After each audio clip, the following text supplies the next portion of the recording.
15 plus 10, thank you, Iransko. And we're playing a 1400 with the white pieces, so we're going to go 1e4 as we usually do. And we're facing e4, e5, which surprisingly we have not faced quite as much so far in this speedrun, thank you, King Yak. And we're facing a Philidor, and this is, I think, the first time that we face a Philidor, which is, has always been a relatively popular alternative to knight c6, and one which isn't known to be particularly dangerous, but nonetheless, it's very solid, and it's good to know what to do against the Philidor. There's a couple of approaches that white can take in the Philidor. Most people are familiar with the move d4 here. That is sort of the traditional main line.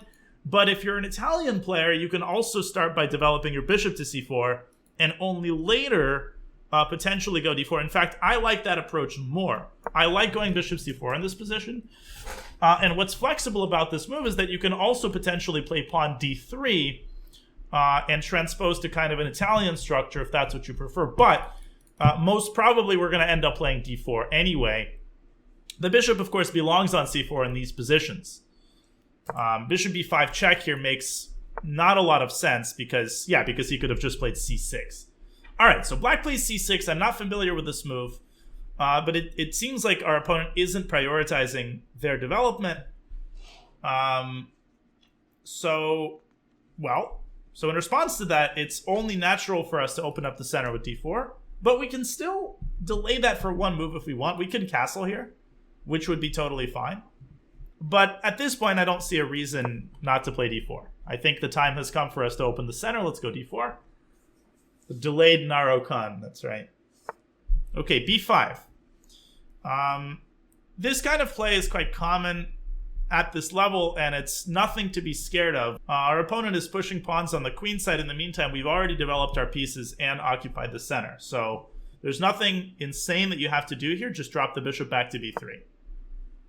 Yeah, obviously bishop back to b3. We want to stay on this diagonal. E takes d4. Now, which piece should we take with? Well, generally speaking, you want to take with a knight in such positions.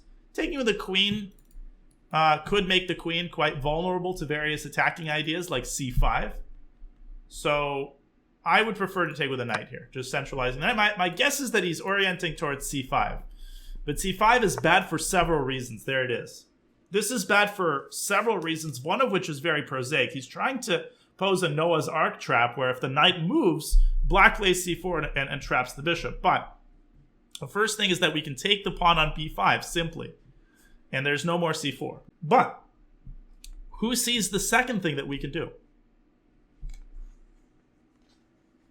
No, I'm not talking about queen f3. I'm talking about a direct refutation. Yeah, bishop d5. When there's no development, you have to look for such moves. Bishop d5, cd4, bishop takes a8, and the bishop easily evacuates, and we're up a full exchange. Both of these options are great. The second one wins more material, but it sacrifices some of our lead in development. The first option is sort of the go for the kill option, where we grab the pawn and we preserve our lead in development. But in this speedrun, we're trying to play as clinically as possible. We're not trying to win any beauty prizes. So let's go for the second option. Let's win the exchange. And in addition to winning the exchange, once he takes the knight, which is forced, we're very likely going to win that pawn on d4 eventually. So we're going to have an exchange and a pawn up, which is a lot. This is a great illustration of what happens when you don't develop your pieces. Luck will be on you. If you develop naturally, but you miss something like this, luck is going to be on your side. Right? You're going to get lucky, and call lucky, because the side with more development tends to prevail in these tactical skirmishes. You're going to have some resource. Okay, so we have won the exchange. He's likely to give us a check on a5, I would imagine. Seems like this guy likes... Okay, queen b6. Queen b6 is a good move, defending the pawn on d4. Now, what is our next order of business? I think a lot of you guys would be tempted to play bishop d5 here and say, we need to evacuate the bishop from a8. But let's probe that question for a second. Do we actually need to get the bishop out from a8? No, we don't. The reason that we don't is because we always have the d5 square, which is protected by the pawn. And we can always put our bishop there if need be, but the bishop is quite safe on a8. It's almost impossible to actually attack that bishop. And so castling is the simplest and best approach here. Bishop e7, continuing his development. Now there are two approaches to dealing with this pawn on d4. The first approach is to maneuver this knight either to f3 or probably even better to b3 in order to attack the pawn once again. The second approach is to transform our advantage, and rather than go for winning this pawn, the second approach involves trading this pawn but giving us far freer development for our pieces. And Laliat sees the move at c3. That might seem counterintuitive. Why are we trading our opponent's weakness? Well, we're simply transforming our advantage from a situation where we're attacking this pawn with our pieces to a situation where now our knight's going to get the c3 square. Let me go c3. Let's see how this unfolds. This is a classic transformation of the advantage kind of thing. What do we get in return for letting him trade this weak pawn? First of all, we get the c3 square for a knight. Second of all, we get the e3 square for a bishop. Third of all, we would have gotten the c-file, but knight a6. Okay, so I think he's trying to get his knight to c7. That's a cool idea. But it's not particularly dangerous. We can play queen takes d4 if we want to go for the queen trade. In fact, that's probably what I would do in a classical game. That's probably what I would do in a classical game, is like queen takes d4. And let's do it. Let's play queen takes d4. This essentially forces the queen trade because we are also attacking the g7 pawn, right? This is basically a fork. One could think of it as a fork. Okay. Now, I wouldn't even grab the queen immediately. We can also throw in the intermediate move, bishop c6 check. But no need to be fancy. The bishop is perfectly safe on a8. And if he goes knight c7, then we're going to play bishop c6. Okay.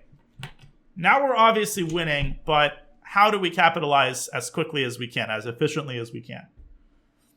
I think a lot of people here would be tempted to go bishop e3. Nothing wrong with that move, but we have a more effective, more straightforward way to win the game. Who sees it? And this should be an instinct for you. Because he's undeveloped on the king side, we can just throw this pawn toward e5. And it's going to work out. Because if he takes twice, we go rook e1. This is a classic idea. Pinning the bishop. And then winning the bishop with our pawn f4. And this is exactly what he falls into. Rook e1, f6, f4. This is a very important type of motif that you should be aware of. And that's it. Now it's over. There is a resilient move knight b4 in this position, but I have a response prepared for that. And he's cooked. And in general, anytime your opponent's king remains on e8 or remains on e1, you should never assume that you need to defend anything on the e-file, right? Because of the idea of this pin. All right, well, let's just grab that pawn with check. No need for us to rush our development. I mean, there's nothing that he can do to us, so we can take our time, mop up all the pawns, and then later we can bring our knight and our bishop into the game.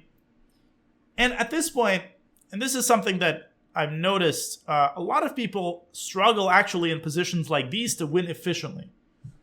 So in order to win efficiently, you basically, the fastest method is just to go after the king. So bishop d5 is a very natural way of doing that. It forces the king back to f8. Because if the king walks up to f6, then of course the rook swoops into e8 and we win more pieces. Okay, there we go. Rook e8, and now it's totally over. Bishop. Okay, so bishop d7, obviously not bishop takes g8 because the rook is hanging, but rook takes g8. And we're up a million pieces. Okay, well, this forces the rook trade. The rest is pretty simple without too much commentary. We're up a rook and a piece. As I always say in these situations, as we see him resign, it's less important the individual move you make. What's more important is that you're adhering to the correct general strategy. Thank you, Jen Sim, for the 6 months. Yeah, I mean, this was a very simple game. It was a quick loss. So the Philidor has a solid reputation. It's not a bad opening, but I don't recommend it to beginners actually because it needs to be played very precisely, and a lot of times beginners tend to play it, or intermediate players tend to go for it because it seems very solid. It's like, okay, I'll play d6, I'll defend the pawn, and then I'll develop my pieces. But you can lose really quickly in the Philidor if you're not careful. Yeah, c6 is already weird. It's a typical move in these lines, but not necessarily here. I mean, I think generally black goes bishop e7 in these positions, because if knight f6, you're walking into a potential fried liver type idea. Okay, so c6, d4, b5, bishop b3. So all of this is already kind of dubious for black, but c5 is the decisive mistake. Of course, he should have gone knight f6 and urgently started to develop his pieces, which I still think gives black a pretty reasonable game. I don't think that black is in horrible shape here. In fact, this could end up being favorable for black if he completes his kingside development. Yeah, the last guy did get banned. But c5 is just way too naive. I mean, first of all, it blunders the pawn like this. Second of all, it blunders the exchange like this. Anytime your opponent is this underdeveloped, ideas that involve winning the rooks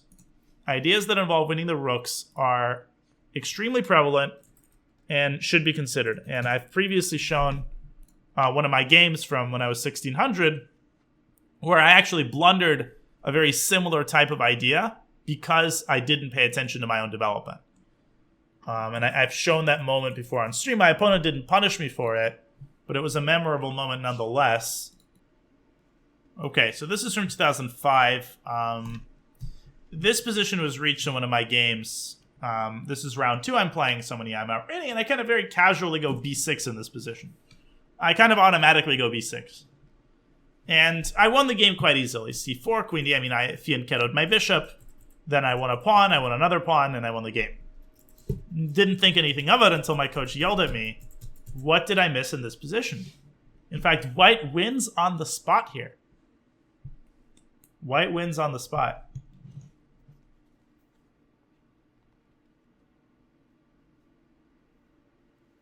Knight e5, yeah, knight e5 ends the game. Simply because bishop f3 is totally unstoppable. No matter where you move the queen, bishop f3 is going to trap the rook in the corner. If you play bishop b7, that makes matters even worse because you're going to lose the bishop and the rook. And if you try being cheeky, that also doesn't do anything because the king just steps aside and you lose an entire rook. You can't even get an exchange for it. So just be very careful about opening up the diagonal to your rook. Anytime that you're not very well developed or you have a queen in the vicinity, just be aware of these types of ideas that involve getting a bishop or even a queen to f3 or to e4, because sometimes you actually can't extricate the rook.